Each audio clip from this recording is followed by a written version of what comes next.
Okay, this next person I want you to meet, his name is Tababu. He's actually from Ethiopia. He lives now in the Washington, D.C. area, but his thing is really coffee. And apparently where he lives, coffee is they stop in the middle of the day and they all sit around as a community and drink coffee for an hour and ask about the other person. And the healing that he talks about that happens, and I can imagine this, when you sit down and you genuinely ask somebody, hey, what's going on today? How are you feeling? You know, and being genuinely concerned about somebody else and what they're doing and expressing an interest in that is healing to that person. Giving them a chance to explain themselves and what's going on, because most of it, we all have problems, you know, and we all can solve them. The frustration is when we don't think anybody cares. So he sees coffee as being that, and he's trying to build a special kind of coffee shop, not a Starbucks coffee shop where everybody just brings in a client or something, you know, a place to meet or work with your face in a computer. This would be something different. And he's trying to, plus he's a coffee distributor. He gets beans from Ethiopia, and now the people who grow them, it's like one of the biggest coffee plantations in the world are in Ethiopia, but the people who run them there get little. I mean, when you buy coffee for $10, I mean, they're lucky if they're getting 50 cents or whatever it is. So he wants to change that equation too and have direct imports to, you know, almost the customers, where the farmers now could get 50%, you know, not 5, 10, 15%, but 50%. So he really looks at having the organization he wants to build as being community oriented. Be profit making, you know, because that's what capitalism is about, and people keep score that way, and it's an easy way to keep score, but really have the community at heart too. And he also became what's called a B corporation, you know, and we have that in Maryland, where it's almost like a for-profit, but you could be eligible for grants and things like that because you're interested in the community. So he's a very interesting fellow, has interesting ideas, and it's instructive, I think, to watch him talk about how you could be in business really for a bigger cause. And that's what he's doing his work for. And he wants to do it through capitalism. So watch him. Okay, well, Tababu Asafa, you're going to change the coffee world here, aren't you? You're going to make it. I guess that's, Yes. you're bringing really the real sense of fairness to fair trade coffee, aren't you? Yes, yes. We Yeah. call it, as we appreciate fair trade, I think fair trade has to grow, and we turn fair trade into a virtuous exchange. We change the so fair to virtuous So, and the trade to exchange.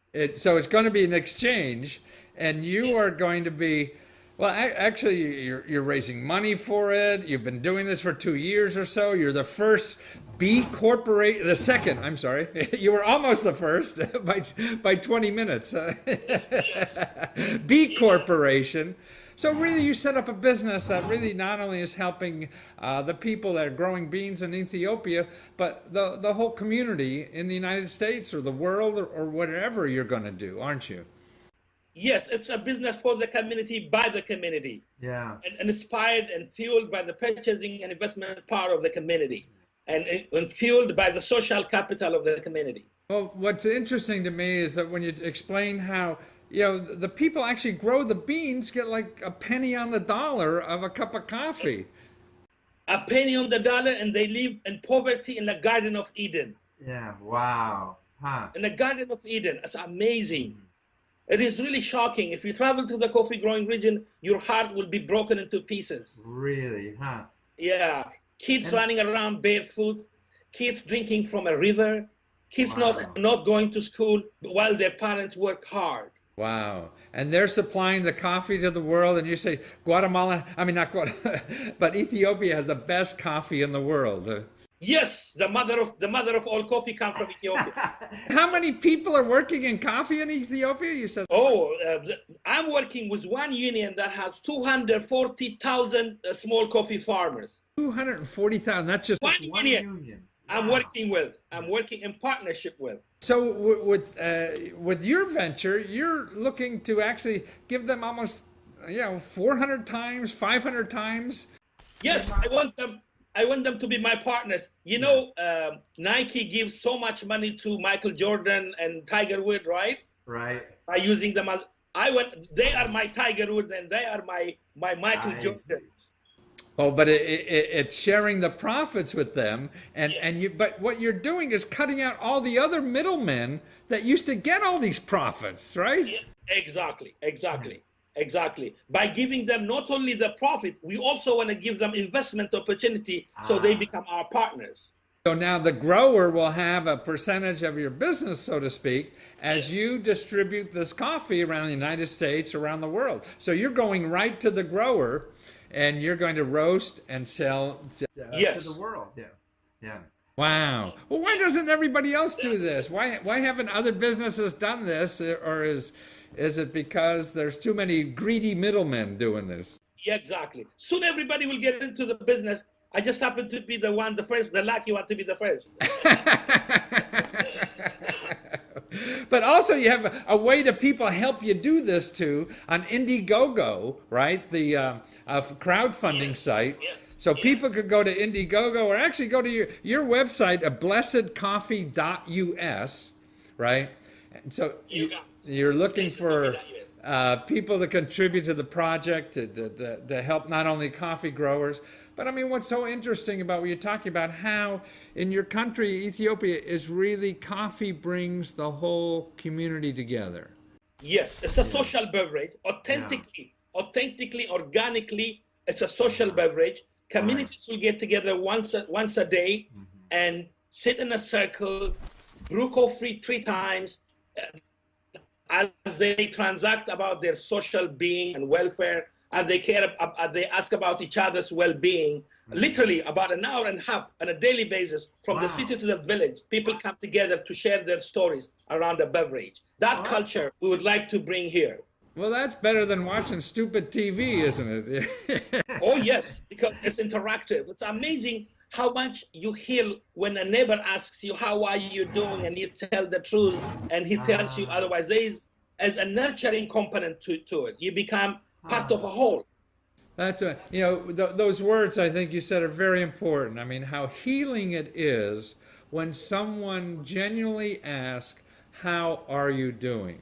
Yes. Right. So as I was saying about the people who ask somebody else in a genuine concern about someone else's welfare in the community, when you said that's healing, I mean, that is a wonderful gift and wonderful power that we all have that we rarely share with people. Yes, exactly. Our whole philosophy is based on the fact that you are as important as I am. Our relationship in any form, in this case, business, has to take care of your interest. Right. So I am to produce. My business is to do good to my community as I do good for myself. It's very sustainable. It's magical. Right. No, and I don't know how we've come in our culture here in the United States, believing that, I have to take advantage of you in order to succeed versus, help you succeed. As you can see, that came to a halt. It came to a very critical, dangerous spot. Yes. No, it's terrible. Well, we need more people like you trying to change this world to be more communicative about how we need each other. And that's what business is about to me. Yeah. You're right. Yeah. It's just a good business is, if you're my customer, I have to take care of you. Absolutely. Not only on a superficial level like customer service, but in a very good essence, real essence. Because then we because grow my together. my well-being, right? My well-being, is related to your well-being. Right. So right now, your business is really you're importing and distributing the beans now from Ethiopia, correct? Yes, we have a partnership with a union that has 240,000 small coffee farmers. We ultimately when we're fully developed, we're 2 years old now. We're on our 3rd year. We have a 5-year plan to build one model coffee shop that will be duplicated in every other city.